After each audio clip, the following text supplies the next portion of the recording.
Welcome to what promises to be a fairly blustery escape to the country. Now, the building behind me is the most southerly lighthouse station on the British mainland. It's also the largest lighthouse station in the world. So where are we? Well, join me in just a few moments and I'll tell you.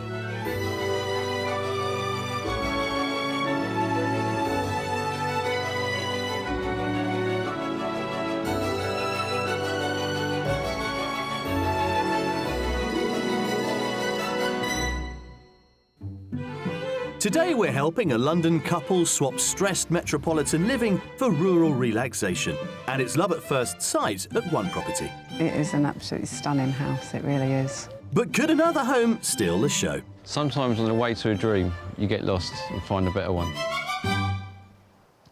Well, today we're in Cornwall and this is the Lizard Lighthouse.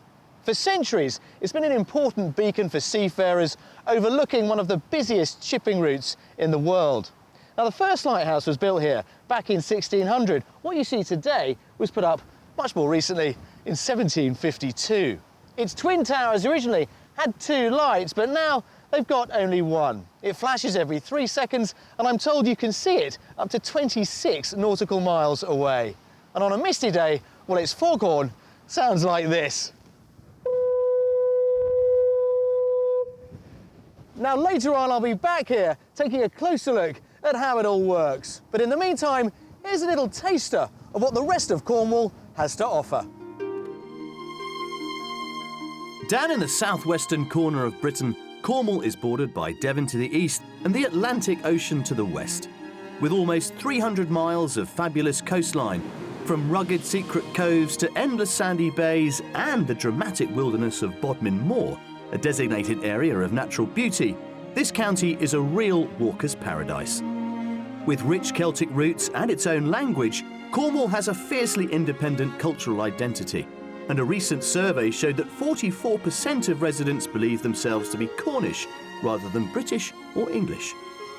Once reliant on tin mining, china clay production and fishing, today tourism is one of Cornwall's biggest earners.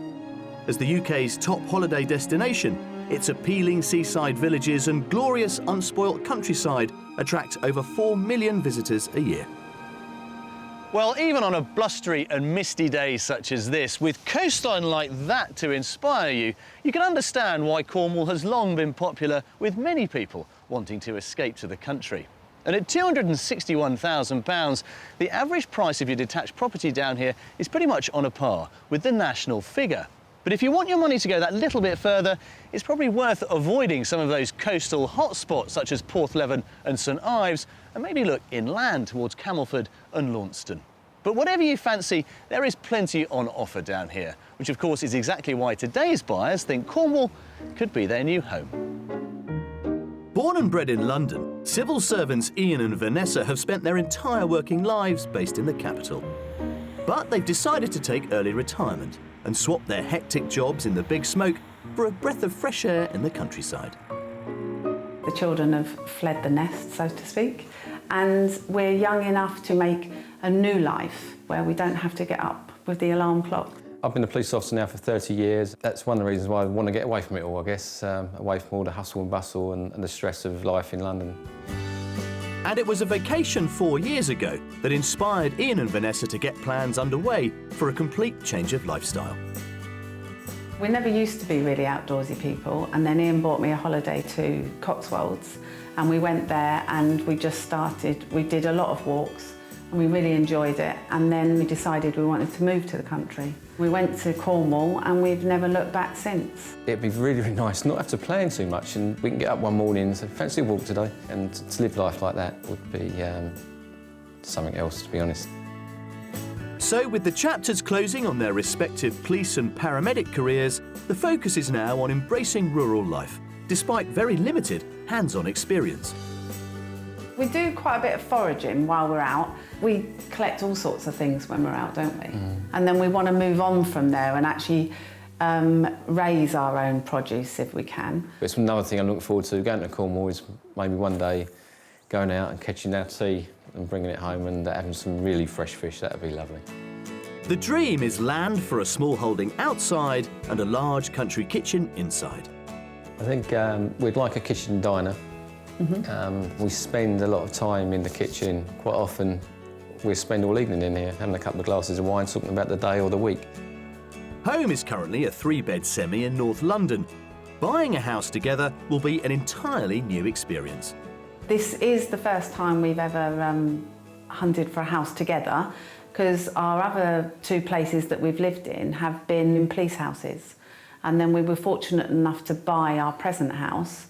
It is quite exciting, isn't it? Yeah, it's a house that we can actually choose ourselves rather than say, this is where you're moving Than to. adapt. So, yeah.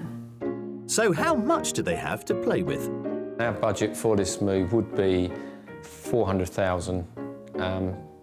We may be able to go a little bit further than that, but 400,000 would be about right, I think. After a holiday in Cornwall last year, Ian and Vanessa have set their hearts on a move to the south of the county, and in particular, the Lizard Peninsula. So time now for us all to meet up and find out more about the Cornish home they see themselves living in. So, welcome to Cornwall, Ian and Vanessa. It really is going to be a massive lifestyle change from being a paramedic and a policeman, 2 of the most stressful jobs, I would imagine. And yet you're going to swap it all for the good life. What's the good life going to comprise then, Vanessa? Probably some chickens and pigs, hopefully, and goats as well. And what kind of a house are you dreaming about in which this new life is going to happen? 2 to 3 bedrooms, so that the family can visit. As long as it's a good-looking house. Pretty, I like pretty, but Ian's not so keen on the old chocolate box image. he's the roughy-tufty copper look, that's what it is. Bit more of a farmhouse style. Yeah. Yeah. And in terms of outside space? We want at least an acre. We think that, we'd be able to manage with that. Yeah. Just remind us of the budget, then. We have £400,000. I mean, even in Cornwall, given what you're looking for, that is going to be quite tight. Yeah, we understand that. So we finish our tea up and get out there, see what we can find you. Looking forward to it, yeah. On a budget of £400,000, our buyers are looking for a handsome Cornish home in rural surroundings with 3 bedrooms and a spacious country kitchen. They're also after an acre of land to fulfil their sustainable dream of growing their own produce and keeping livestock. And we've got a fine and varied selection of homes lined up to tempt them, but I won't reveal the prices until they've each had a guess first. Then, to top it off, we've got the mystery house, which could take their idea of Cornish country living from the outside to the inside.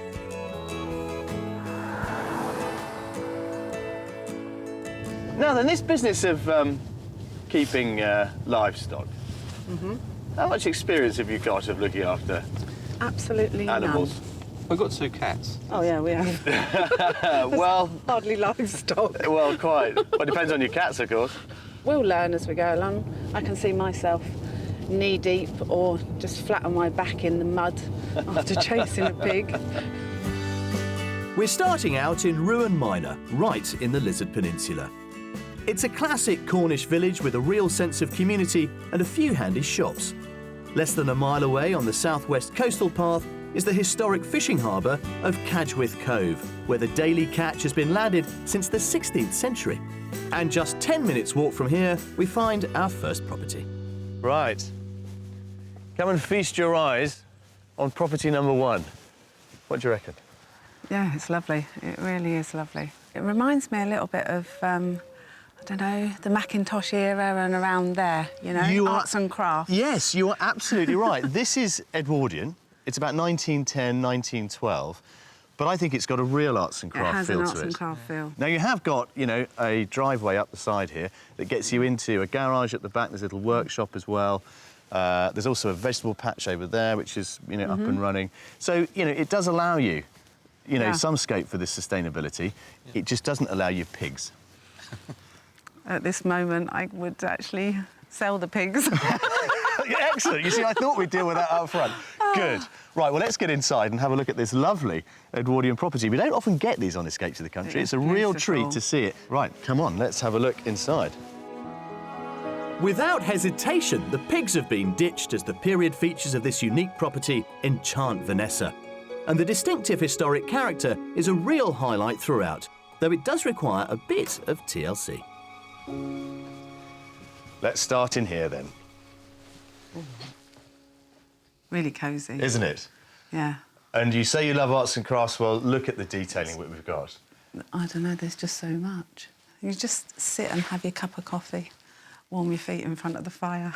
I would say this is, you know, a living room. You've also got another huge room through here. Have a look at this.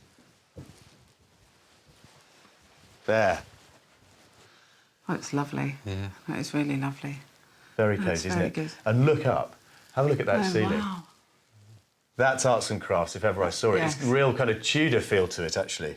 I always imagine old places being dark, but there seems to be a lot of natural light coming in here as well. Let's have a look at the kitchen. The kitchen, to be fair, is where we're going to have to use a little bit more imagination. But, I you thought know, it might have to. you're up for a project, aren't you? Yeah. Right, so this is what our project may entail. Take it all in. What do you think of it as it is? It's quaint. Yes. If that wall behind you were to disappear, it would lead you into what is currently the dining room. And obviously, the kind of space you'd be left with would be absolutely terrific, I think. Yeah. With the right permissions, this relatively minor alteration could give our buyers the kitchen living area they were hoping for. And they don't appear fazed by the challenge. So let's find out what they make of what's on offer upstairs. Alongside a family bathroom, there are 4 bedrooms in total. 2 are spacious double rooms, but we're heading for the Grand Master. And then finally, you get your own kind of, well, suite, really. In terms of size, Ian, what do you reckon? So I'm trying to gauge it with our one at home. Yeah. And it's about roughly the same, I guess. Again, original doors, which is nice, the picture rails, and loads of light from those Yeah. 2 windows in Yeah. particular. Yeah, it looks good. The ensuite is actually a Jack and Jill bathroom with a second door that leads back to the landing and past the smallest bedroom, which could be changed into a walk-in wardrobe to complete a really smart master suite. That wraps up the internal tour, so now to turn our attention back to the grounds. There's half an acre on offer here, with a host of mature trees and shrubs and space for the arable side of their good life goal.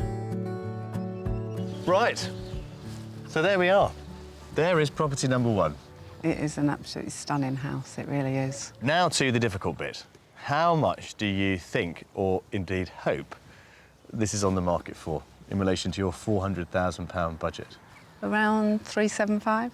375, yeah? I'm going to go a little bit lower because it does need a little bit of modernisation inside, so I'm going to say about 350. 350. Are you born optimists, the pair of you? Yeah. I'm afraid it is neither of those figures. This is on the market at £425,000. However, having talked about it with the owners, they would accept an offer of your maximum budget of £400,000. Right then, well, I'm going to leave you here while you discuss the big compromise about space for animals, and I will catch up with you a little bit later. OK. On the market for £425,000, but open to negotiation, the first property is a detached Edwardian home dating from 1910, and as such is awash with original period features. It boasts 3 reception rooms, 4 bedrooms, and a beautiful half-acre garden. Us living in a place like this is a dream, really. But I think not having the land for the animals that we wanted would have to be a compromise, would have to be a big compromise. When we came in the garden, I just thought, this is beautiful, thinking, oh, what will it be like inside? But inside is just as gorgeous, if not more, actually. But the dilemma is, you know, is it all of our dream? I don't know. You know, I think every house should have a veranda like this. It's just gorgeous, especially on a day like this. Ah, here we are, all done. Happy? Yeah, we had a good look round. Yeah, it's lovely. Enjoying the show so far? Very much so, yes. Good. Well, I think this is a great start, to be honest with you.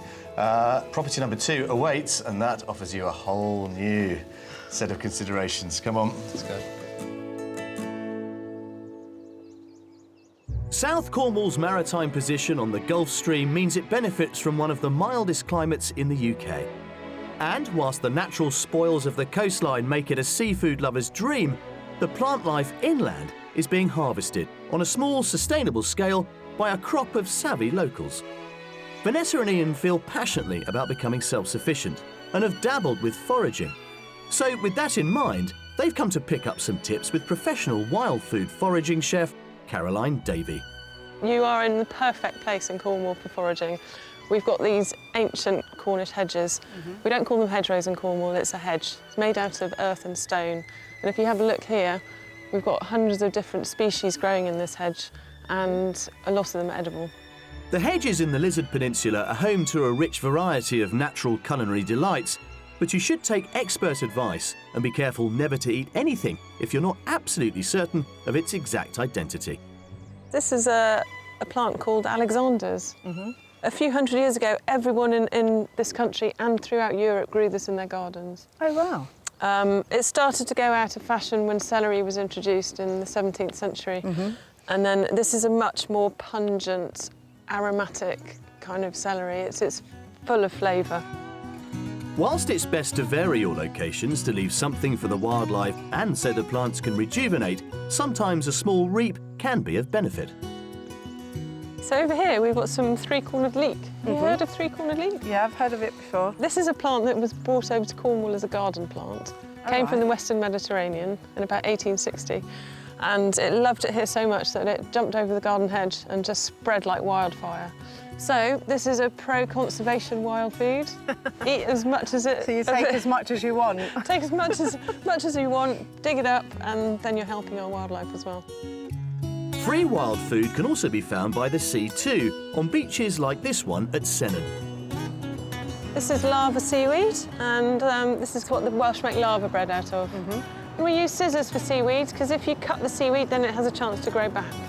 There are no known toxic seaweeds off the UK's shores, but be sure to harvest as low down the tide line as possible and choose isolated areas to reduce the risk of contamination from humans or animals. Do these grow here then and they're not just washed up? No, they're definitely not washed up. These seaweeds are attached to the rocks. The stuff that you find kind of rotting at the top of the beach on the strand line, don't go near that, because that's been decomposing for a while and you don't know how long it's been hanging around. Seaweed should be picked and eaten in moderation. And back at Caroline's home, she's showing our buyers how to transform their free wild harvest into a hearty lunch. Ian washes the salt off the seaweed and Vanessa peels the Alexanders, ready for steaming.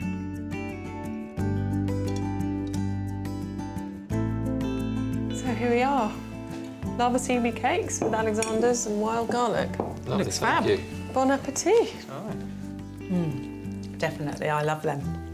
They're really delicate, aren't they? After a tasty foraged Cornish feast, it's back to the house hunt to see what's ripe for the picking with our second property.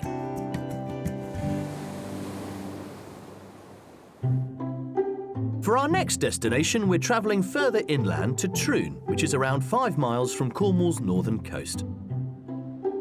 Originally a small agricultural hamlet, the village of Troon was developed to house the workforce for the local tin and copper mines during the 19th century, and the relics of this industrial past can still be seen dotted on the landscape. And on the rural outskirts, about half a mile outside of the village, surrounded by lush open countryside, stands our next property. Small holding is the word that you need to have in your minds with this one. OK. There is quite a bit of land to go with it. It's looking good. I quite like the look of the house and looking at the land. It looks about what we were after, to be fair. Yeah. Well, we'll explore the land a little bit later on. I think the best thing to do is to get in there, see what you think of the property, and then we'll brave it back out here. Okay. Happy? Yes, very much. Come on then. Standing in around 3 acres of land, this detached mid-19th century farmhouse gives Ian and Vanessa all the land they've asked for and much more. But the house itself, again, could benefit from some modernisation. Wow. Nice warm kitchen to come into. So this is where we're going to start. What do you reckon? Yeah, it's different. The red sink. Yeah. Interesting. Yes, I'll have to change that, I think. The thing you wouldn't need to change is that wood burner over there, which is brand new. To one end of the kitchen, there's a study and the family bathroom, but we're going to check out the reception areas towards the back of the property. This would be your, I suppose, principal living room, really. Although, of course, you've got the dining room as is currently set up next door, but whether you know, mixed and matched or had two snugs, Yeah, this is nice. This is really nice. Yeah. It's a very nice, cosy room. It's got some potential. Yeah?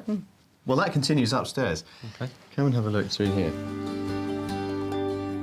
Before we go upstairs, there's yet more reception space that runs the full depth of the property. Then upstairs, there are 4 rooms, including a bright double bedroom, a snug single, plus the one we've earmarked for Vanessa and Ian. Come on in. So this is your master bedroom.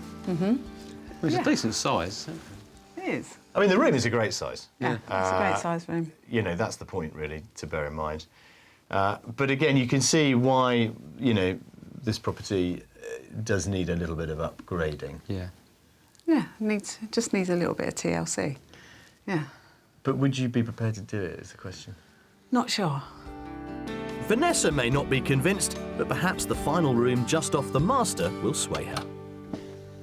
Now, look at this. Wow. Now that's completely different. Yeah. Yeah. I mean, I see this really as something of a sort of a day room. You know, somewhere to relax and chill out. So as you can see, you know, the property itself does need a bit of thinking about. But the real reason we're here is to try and help you realise this future ambition that you have, and that means what's going on out there. This move is all about the great outdoors, so let's not keep our buyers waiting any longer and get outside into the enormous grounds to take it all in. Right. There's a lot to see.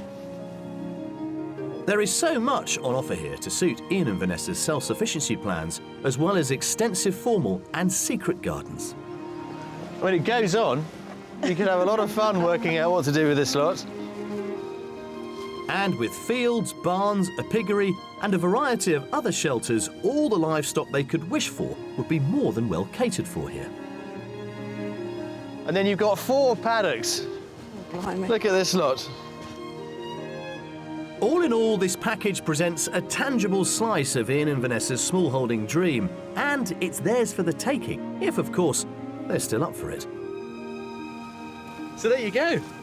Just under 4 acres. And in many ways, it does set the scene for the kind of life that you were considering, but it all rather depends on the price, if this is the one for you, doesn't it? Definitely does. Where are we on this one? Any ideas, Ian? Well, I hadn't really got a clue, but I'm going to say top of our budget, 400,000. 400,000, yeah? Vanessa? I haven't got a clue either. I'd like it to be, well, I'd like it to be 350, but I should imagine that it will be more to the 400. If it were 400,000, would you go for it? It's something we'd have to consider, really, but Okay. we'd have to sit down and talk about it. Yeah. Well, let me make it a little bit easier for you. It is 50 quid short of your 400 grand at 399,950. But they are very keen to sell it, and I think they probably recognise the amount of work that he's doing here. So there's no question that a sensible offer would get a sensible answer. Well, look, let's go and have another look around together. Let's let the pieces slot into place. Come on. Just £50 under budget at £399,950, our second property is a farmhouse dating back to 1860, set in nearly 4 acres of land. The house has great potential and comes with 4 reception rooms and 4 bedrooms. But this place is all about land and lifestyle, and could provide our buyers with an already established smallholding ready to go. The outside is great, and I think we could do loads and loads, but I'm not sure that the inside would work for us. It just doesn't do it for me at all. There's room outside for everything we want to do and more. This place is the one, land-wise, which I dreamt of. So unfortunately, the house is not quite what I'd want, but can we get around that? So that's it for today. Has it been a good one? Yes, it's been a very good day. It's been a long one Long one. and a lot to take in. Yeah, quite a lot to take in. Should we go and warm up over a pint? That's a sounds very good, good idea. yeah.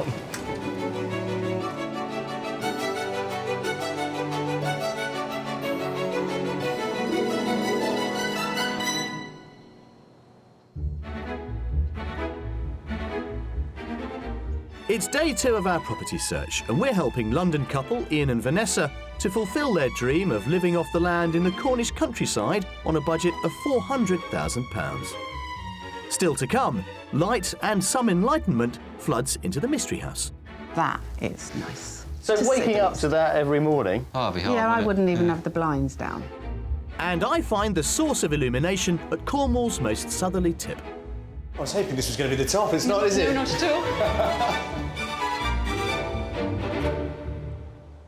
Well, as we head into our final day of house hunting here in Cornwall with Vanessa and with Ian, I have to confess I am beginning to have my doubts as to whether the life of a smallholder is really for them. Yesterday we gave them two very different options that clearly have got the wheels turning.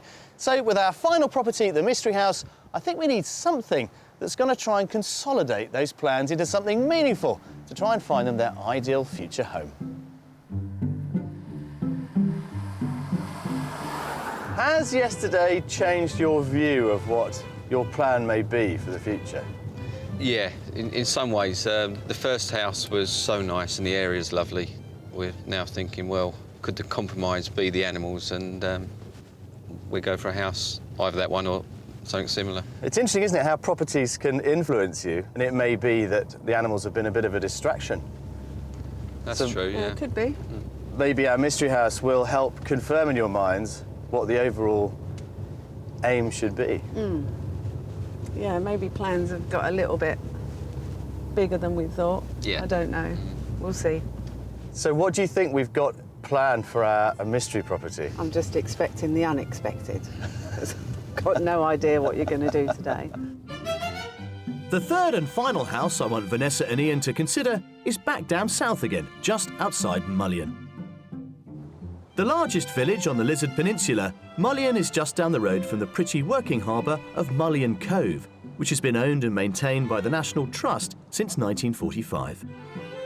The area is a popular tourist destination, and there's plenty here to cater for both residents and visitors, with a range of traditional inns, cafes, and even art galleries to enjoy. And tapping into the tourist trade is the key element of the Mystery House, which lies on the edge of the village in the most glorious setting, surrounded by fields and just a short stroll from the coast. So there is our mystery house. Looks good. Looks really good. And in terms of location, you can hear that stream bubbling away behind us. That runs all the way down to Mullion Cove, Oh, wow.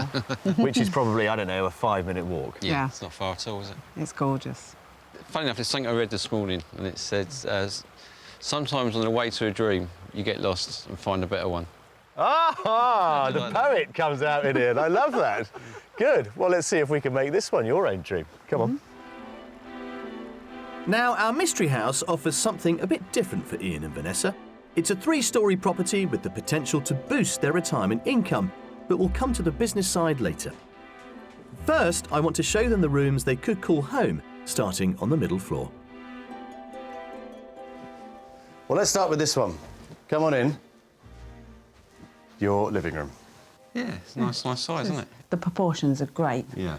but I'd like to bring a little bit more character back. Yes. Yeah, no, I think that's fair enough. Yeah. And you can certainly do that with the Yes. fireplace and so on. Yeah, and you can see they've still got the half is obviously still there somewhere. But I think one of its real sellers is the kitchen, because Okay. thus far we haven't really managed to get you a kitchen diner No. of the sort that you have been thinking of. Okay. I think we've got that here. Sticking my neck out, but you never know. Go and have a look. We shall see. There, is this it? Is this more what you had in mind? Yes, much more like it. Yeah, all like the burner there. Yes.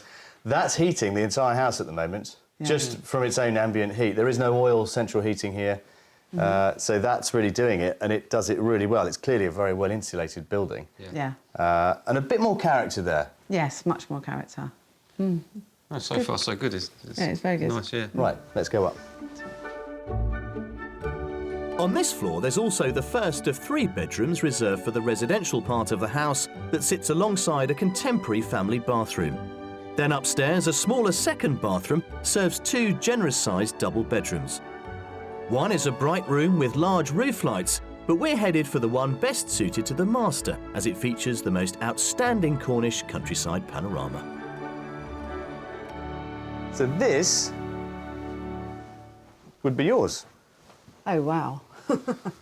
It couldn't be any lighter. No. No. You've got this great big Gorgeous. dormer here. I mean, it's Yeah. huge. The smiles are becoming more genuine here, aren't they? Yeah, very. Yeah. This is It's- extremely gorgeous. It's funny as well, like other places we've been to, we don't necessarily like sloping roofs. But it doesn't seem to matter here, does it? Yeah, well, I like this one. You're not struggling for head height, that's for No. sure. No, but that is just a little bit nice. So Just waking sit up to that every morning, Oh, it'd be hard, Yeah, I wouldn't it? wouldn't even Yeah. have the blinds down. I would wake up with natural light. That's the home side of this mystery proposition sorted. So now to turn our attention back to the business down on the ground floor level, which is entirely given over to a self-contained apartment. so down here, obviously the conservatory, which we saw from the garden, and then you've really got one principal bedroom, which is this one, and then it leads on through to a bathroom and kitchen area too. Now, the current owners tell me that certainly to get £500–600 a month off this long term isn't difficult, Right. particularly here if you wanted a long-term let, just to kind of ease the pressure, really, financially. It's again, it's a head spinner for me. It's a... Yeah, it's a beautiful place, and I can see us living here. Yeah. It's it's sort of getting your head around how it would work. The alternative enterprise that this mystery house offers Vanessa and Ian is certainly food for thought, and although the well-tended garden doesn't have much room for husbandry, they wouldn't have to give up on their dream altogether. There is the possibility of renting that very small paddock next door. All right. Okay. And possibly, in the future, buying it. But to be perfectly honest, I'd rent it. Yeah. Yeah, It'd be a lot cheaper than buying it. So make me an offer. it's going to be way over budget. Yeah, 450, I think it's going to be. 450, yeah. I was going to go a bit lower than that. 415, I'll go. 415, that's quite a bit lower. Well, it is on the market at £425,000. But I have had a conversation with the owner, and 400 would get it. Really? Yeah. Wow. How about that? That's something to think about, isn't it? Have another look. So, yeah. Have another look. Go and have a good look at the annex. Okay. Check that out, and I will find you somewhere later. Okay. Cheers. Off you go. Pleasure. Well, how the story is changing on this house hunt. I do love it when properties really start to dictate where the future may lie, and this story is a case in point. And as for our mystery house, it's got to be a winner. Creeping over budget at £425,000, but again open to negotiation. This detached three-storey mystery house features a good-sized kitchen diner, 3 bedrooms, and the added bonus of extra income from a self-contained one-bedroom flat. What's more, there's the option of renting land just next door if they decide they can't live without the animals. Thinking about the holiday let, I actually think it would be quite nice to actually meet new people as well. Yeah. Because we do jobs that meet lots of people, so... Well, it sort of gives you a link with the outside world, doesn't it? Yeah. Out of the 3 that we've seen, this one is probably my favourite, I think. Hadn't thought about holiday let. We have been thrown a bit of a curveball. The lifestyle this house would offer me, I'd be busy in the garden, I know that much. There's a lot of garden to tend. For family and friends to visit and keep in contact with everybody, I think it is a brilliant option. We've got enough room in the house as well as we've got the annex. Living in London and thinking about goats, pigs, chickens and whatever else comes along, when you see the reality of it, it's a lot of work. It really is a lot of work. Not so sure that the actual rural dream is actually going to be like a rural reality. Maybe the dream was too rural. Well, the mystery house has done it again, isn't it? Oh, certainly. The plans, they are a-changing, methinks. As Bob Dylan said. As he said, yeah. Right then, I think you've got a lot to consider. More than most couples, I would say. Yes. Come on, I'll Very treat you to an much ice so. cream. We've shown Vanessa and Ian 3 possible houses in Cornwall for their £400,000 budget, but there are plenty of others on offer if you, like them, are seeking to relocate to the county. In Leeds town, just 5 miles from the coast, you can find smart 3-bedroom semi-detached houses like this one for an asking price of £230,000. A few miles north in Camborne, this elegant period property with a tastefully modernised interior and 4 bedrooms will set you back £315,000. Whilst further south, a few minutes' drive from Helston, this characterful 5-bedroom converted mill and miller's cottage with over an acre of landscape grounds is on the market for £575,000. Almost surrounded by the sea, Cornwall's Lizard Peninsula is the most southerly point on the British mainland and boasts over 250 plant and animal species of national and international conservational importance. During the week, I went to meet National Trust Ranger Justin Whitehouse to find out what makes this area so special. Now, Justin, when you look at a map or indeed a naval chart at the lizard, it does feel very peculiar, very unique. Why is it here? What happened? Well, it is unique. I mean, it is geographically, geomorphologically separate from the rest of Cornwall. And it appeared 375 million years ago when the world was a very different place. All the different supercontinents, Gondwana, Euro-America. So when all that was joined together? Yeah, and between these 2 supercontinents there was an ocean called the Rheic Ocean. And right in the bottom of that ocean, part of the Earth's mantle, which is normally 10 kilometres down, protruded at the crust of the Earth. So it moved? It moved, yeah. And Lizard, this little lump of rock, eventually hit the bottom of what is today Great Britain. The close-cropped grassy headlands of the lizard are one of the country's top habitats for rare plants, and here you can find species that aren't found anywhere else in Europe. And down below the headland at Kynance Cove, visitors are able to see for themselves the rocks that once erupted from the Earth's core. So this rock we're standing on that's surrounding us here is the Serpentine, which is effectively remnants of what was the Earth's mantle.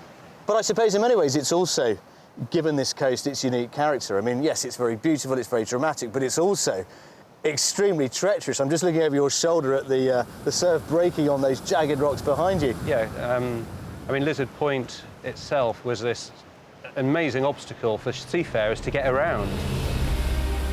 The Lizard is dubbed the graveyard of ships, but for over 400 years, the Lizard Lighthouse has been protecting mariners from the hazardous waters. And my next port of call is a tour of the lighthouse with expert Caroline Rogers. Come on, show me around. The top of the lighthouse stands 70 metres above the waves, up a stone spiral flight of steps to the observatory, where the reward is the most breathtaking view across the water. Well, at last, Caroline, we've made it to the top, and this fabulous view, not just of the light, but also of the Atlantic beyond. Yeah, it's beautiful up here. And does it take a lot of looking after? It takes about 3 hours to clean the lens, I can inside imagine. and out. Yeah, Anyway. I don't know where you'd start, actually. It's extraordinary. And it runs 24/7, 365 days a year. Yeah, the lens is always going round. And I gather there's a sort of smuggler's connection, appropriately, I suppose, in Cornwall, to the Yes. Lizard Lighthouse. The lighthouse that was built before this one by a gentleman called Killigrew, who was later done for piracy. But we have tunnels underneath our engine room, and we're not really too sure what they're there for, but they're all linked from him. It's a lovely, romantic idea, isn't it, that the smugglers had a part to play in this? Yes, it is really. Well, now we've come this far, Caroline, is it possible to get outside and really take in those views? Yeah, sure, that's fine. Brilliant. Come on, this is a real treat.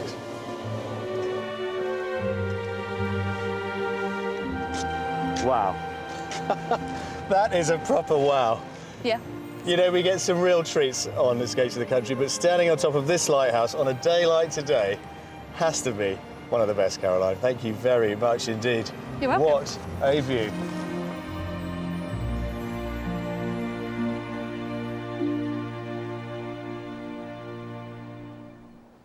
Now, when we ask our buyers to go away and think about all that we have shown them, you never quite know how long they're going to need. But on this occasion, I think Ian and Vanessa could spend the rest of their lives coming to some sort of conclusion, but we are going to press the issue and see if they have at last reached a decision. Let's go and find them. What's happened this week? It's all changed, isn't it, I suspect? Just a tad. When we started out, we were all focused on this idea of the good life. Yeah. Chickens, vegetables, animals, and all of that, which may have been something that sort of, I don't know, was it the tail that wagged the dog a bit on what you were aiming for? Having seen the houses that you showed us, it has turned us all the other way around, I think. So. OK, let's just remind ourselves then. And we took you to our small holding, which was property number 2. The house didn't do it for me, but the land, and that was everything. And it was the dream. But, I don't know, it just didn't feel like I could live there. So that was difficult. Property number 1, a lovely Edwardian number with a real touch of the arts and crafts about it that you picked up on straight away as soon as you came through the gate. Absolutely loved it. Still do. You still do? So is property number 1 on your list? Oh, yes. And is it on yours, Ian? Yes. OK. I can't believe I'm saying that either, but it is. I can't believe you said it either. OK, so let's just think about our final property then, our mystery house, just up the road from Mullion Cove, a really gorgeous bit of the coast. It's a stunning house, it really is. It's beautifully kept. It's got ideal location and, you know, obviously you had the annex, which was an added extra on that one. And we could actually rent the paddock next door, which we could have had the animals as well. But, don't know, I'm still in love with number 1. Yeah, I think I'm the same. Number 3 has got everything we asked for. Number 1 hasn't, but it is absolutely lovely. My sensible part of me thinks we should take number 3. Yep. But my heart says, no, number 1. You have made us think a lot, and we've learnt a lot. As you know, we haven't brought a house together before, and we've learnt bundles. So what happens next? We are considering putting an offer in for number 1. Fantastic. Well, I am absolutely delighted, guys. It's been a real pleasure having you down here in Cornwall. Let's have a little toast, shall we? With some lovely Cornish tea. Cheers.